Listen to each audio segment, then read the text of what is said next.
Il a été raflé par l'opération écume de mer, comme M. Palot, et il part à Compiègne, bien sûr, de Compiègne, et le même jour, dans le même convoi, dans le Ringuière, puisque Palot va vers vers le Coran. Alors n'oublie pas, ça se situe là. Tu vois, il y a un peu un dehors. Voilà. Mais oui, ils sont là. On sait qu'on doit remettre le certificat de décès à sa et faute de preuve de patrimoine, les frais d'obsèques ils sont pris en charge. Voilà. C'est un document moi, que je trouve assez exceptionnel, mais un peu incompréhensible en fait. Pardon. Un peu incompréhensible, les obsèques dans les camps. Mais voilà. Alors, il a été remis à Madame Palot, quand même, les cendres de son mari. Est-ce que ce sont vraiment les cendres de son mari? Tout ça, la reconnaissance de la France. Alors, il est bien sûr reconnu comme passeur isolé, reconnaissance donc, de la résistance intérieure. Vous pourrez après le voir. Il a le droit d'être déporté politique et avoir inscrit sur son mémorial mort pour la France. Alors, qui ne pouvait pas, je crois que c'est plus simple, ne pouvait pas correspondre, les Juifs, les Tziganes, ici il n'y a pas tout le monde, les Espagnols, républicains espagnols, les communistes, les nazis, son épouse, pour les médicaments que tu m'as envoyés. Voilà. Mais, bon, qui était-il? Pourquoi était-il là? Et en tous les cas, il ne faisait pas partie de ces groupes qui ne pouvaient pas écrire. Ici, on a un Français, ici, et ici, on a un Espagnol. Et l'Espagnol qui dit aussi, je suis content d'avoir de tes nouvelles, mais si on consulte les consignes du camp, on pouvait écrire 25 mots, je crois, je ne me souviens plus, et 2 fois par... Qu'est-ce que le GG? Comment? Tous les 2 mots. Du STO.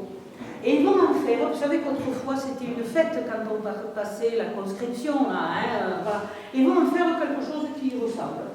Et donc, ils se font photographier, tous ces jeunes, et au moment où on photographie, il y en a quelques-uns, ou 2, je ne sais rien, qui sortent des foulards avec le drapeau américain et l'autre foulard avec le drapeau anglais.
Monsieur Massager, sous-préfet de l'arrondissement de Céret, Messieurs Calvé et Monsieur Sol, sénateur des Pyrénées-Orientales, Madame Rey, présidente départementale des Amis de la Fondation de la Mémoire et de la Déportation, Monsieur le Président des associations des anciens combattants et des victimes de guerre, Monsieur le Président du Souvenir français, Messieurs les porte-drapeaux, Mesdames, Messieurs les élus du Conseil municipal, Mesdames, Messieurs. Le 15 mai 2022, ici même, nous nous faisions la promesse de nous retrouver dans les jardins Pierre-Palot le 30 avril 2023 pour la journée nationale du souvenir des victimes et des héros de la déportation. Je vous avais conté l'histoire de Pierre-Palot et son brûlant désir, lui né en France d'un père espagnol, de devenir français, en accomplissant, en 1913, son service militaire à la veille de la Grande Guerre. C'est au nom des amis de la Fondation pour la mémoire de la déportation, la FMD, que je m'adresse à vous. Nous rendons aujourd'hui hommage à Pierre-Palot et à tous les déportés victimes de la barbarie nazie. Cet hommage est celui d'un village qui s'est uni pour retrouver ce souvenir. La recherche de la famille, initiée par Elisabeth Monet, est menée à terme par Monsieur le maire. La plaque de 1946, hommage des cheminots de Perpignan, retrouvée par Madame Gavignon, est précieusement conservée par Monsieur Sidéris lorsqu'il a racheté la gare. La volonté de Laurent Bernardi, le maire, de créer ce jardin. Nous avions déjà souligné cet engagement du village l'année dernière, mais je tiens à le rappeler. Et cette année, le nouvel habitant du village, M. Naudin, nous permet d'enrichir nos documents et nous l'en remercions. Le 23 février 1943, Pierre-Palot, chef de la station SNCF à Bagnoud d'Alsace, est arrêté par la police des frontières allemandes, la Gestapo. Déporté à Mauthausen, il meurt le 23 septembre 1943. Pierre-Palot est né à Villemolac en 1892, comme on vous l'a dit, fils d'un émigré espagnol. Avant toute chose, je voudrais remercier Monsieur le maire et Madame Germain, ainsi que toutes celles et tous ceux qui ont imaginé et réalisé ce lieu. Sûrement sans le savoir, vous nous avez fait découvrir qui était mon grand-père.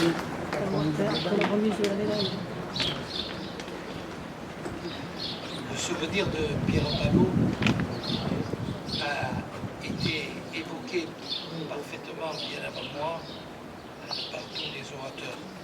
Je voulais dire à Monsieur le maire d'abord merci à vous et à notre conseil municipal de nous avoir invités et de nous faire participer avec mon collègue Jean Sol à ce grand moment d'émotion et de souvenir. Ce qui est important dans notre pays, c'est que la mémoire et le souvenir soient ceux qui ont souffert, qui ont sauvé notre pays, qui nous permettent d'être libres aujourd'hui, soit les amis de la Fondation de la mémoire de la déportation, Madame Nicole Rey, là, à côté. Et merci pour cette belle exposition. Beaucoup de choses ont été dites, restez dans la simplicité. Et je voudrais que mon collègue Lanson vienne avec moi.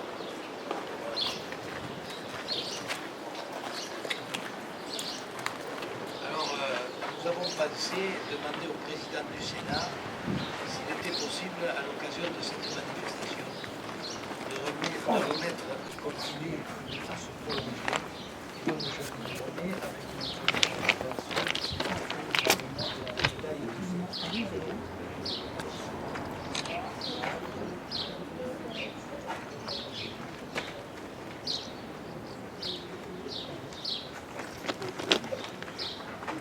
voilà.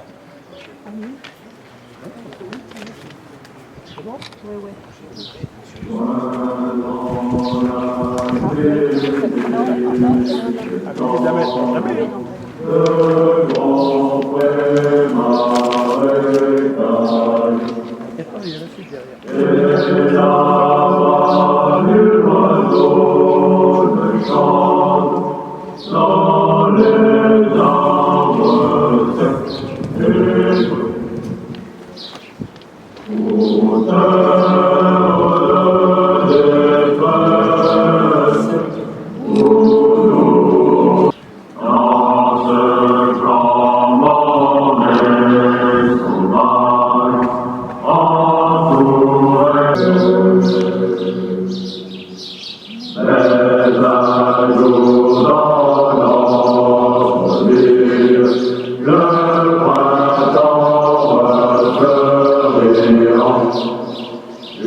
La lecture en cette journée nationale du souvenir des victimes et des héros de la déportation, je voudrais vous lire le message national des associations patriotes. En raison de leur résistance à l'occupant, de l'arbitraire des rafles de répression, de leur appartenance ethnique, de leur confession ou de leur choix politique. Cet hommage puise sa force dans l'évocation des valeurs portées par les derniers rescapés des camps et par leurs camarades disparus. Le respect des droits humains, la dignité et la liberté, la tolérance, l'égalité et la fraternité. Ils ont pour beaucoup d'entre eux payé de leur vie cet attachement à la France. Les survivants se sont résolument engagés dans la construction d'une Europe unie et pacifique, gage de solidarité entre les peuples. Le destin tragique des déportés doit interpeller la conscience et la raison de toutes les générations, car le combat n'est pas terminé. En effet, se précisent sous nos yeux les menaces de plus en plus préoccupantes des totalitarismes de toute nature, du fanatisme religieux, du nationalisme et de la xénophobie, du racisme et de l'antisémitisme, de la remise en cause de plus en plus systématique des principes de la démocratie.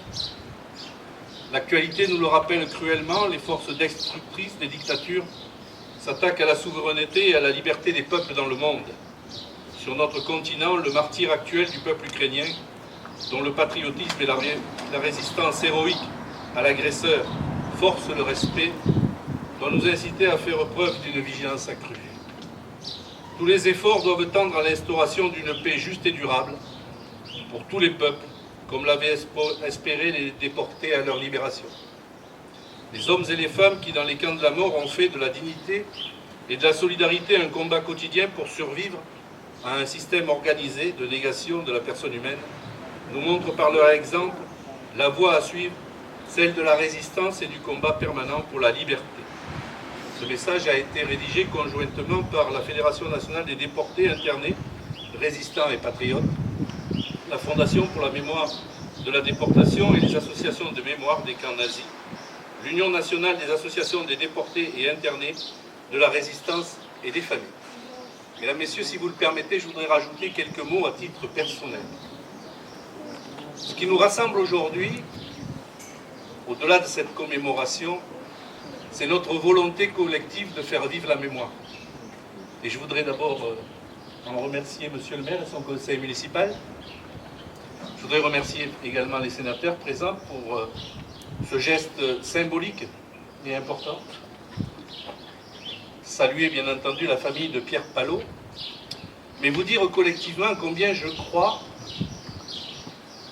à la mémoire et surtout au fait que nous avons un devoir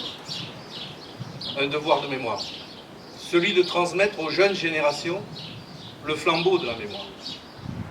Martin Luther King disait « Ce qui m'inquiète, ce n'est pas la violence des hommes méchants, mais le silence des hommes bons. » Ce que nous faisons ce matin, c'est remplir ce silence. Nous parlons, nous évoquons, nous commémorons, et par là même nous luttons contre l'ignorance et l'oubli. Non, mesdames et messieurs, cette période n'a jamais été un détail de l'histoire. Et nous devons collectivement porter les messages que nous ont transmis tout simplement ces héros ordinaires, ceux qui presque naturellement au quotidien, ont aidé des gens à vivre et à survivre au péril de leur vie et qui l'ont payé de leur vie. J'ai eu la chance avec ma classe, en tant que professeur d'histoire, de me rendre à Mauthausen. On ne sort pas indemne de ce genre de voyage et je peux vous dire qu'il vous marque longtemps et j'espère qu'il aura marqué d'ailleurs les élèves qui m'accompagnaient, non pas comme une marque forte, mais comme ce respect pour celles et ceux qui dans ce camp ont laissé la vie comme pierre. Vous savez, dans les jardins naissent les roses. Mais faisons en sorte que ces roses-là soient porteuses d'espoir pour l'avenir, de paix, et qu'elles nous permettent demain, une fois qu'elles auront éclos, de conserver la mémoire de toutes ces personnes-là. Merci.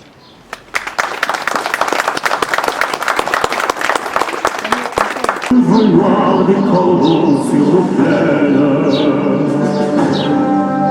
Paris, entends-tu les cris Étendards sanglants élevés, entendez-vous dans nos campagnes mugir ces féroces soldats qui viennent jusque dans nos bras, égorger nos fils et nos compagnes. Mais au bataillon, marchons, marchons, que sans vaincu entre nos sillons. Nous avons travaillé avec la FND. Mais moi aussi, je travaille beaucoup à la FND. Je sais, c'est pour ça que je vous le dis. Nous avons amené les élèves avec un...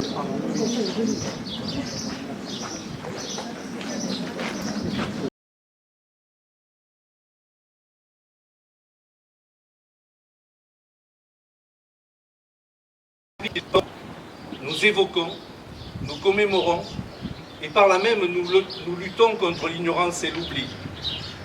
Non, mesdames et messieurs, cette période n'a jamais été un détail de l'histoire.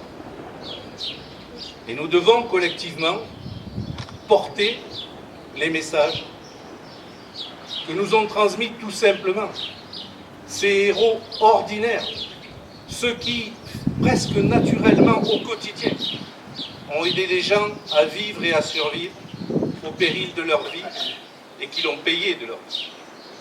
J'ai eu la chance avec ma classe, en tant que professeur d'histoire, de me rendre à Mauthausen. On ne sort pas indemne de ce genre de voyage et je peux vous dire qu'il vous marque longtemps et j'espère qu'il aura marqué d'ailleurs les élèves qui m'accompagnaient, non pas comme une marque forte, mais comme ce respect pour celles et ceux qui dans ce camp ont laissé la vie comme pierre. Vous savez, dans les jardins naissent les roses. Mais faisons en sorte que ces roses-là soient porteuses d'espoir pour l'avenir, de paix, et qu'elles nous permettent demain, une fois qu'elles auront éclos, de conserver la mémoire de toutes ces personnes-là. Merci.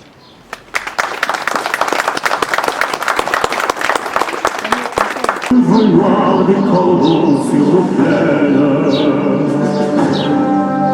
Paris, entends-tu les cris Étendards sanglants élevés, entendez-vous dans nos campagnes mugir ces féroces soldats qui viennent jusque dans nos bras, égorger nos fils et nos compagnes. Mais au bataillon, marchons, marchons, que sans vaincu entre nos sillons.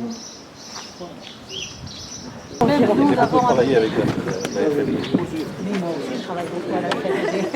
Je sais, c'est pour ça que je vous le dis. Nous avons amené les élèves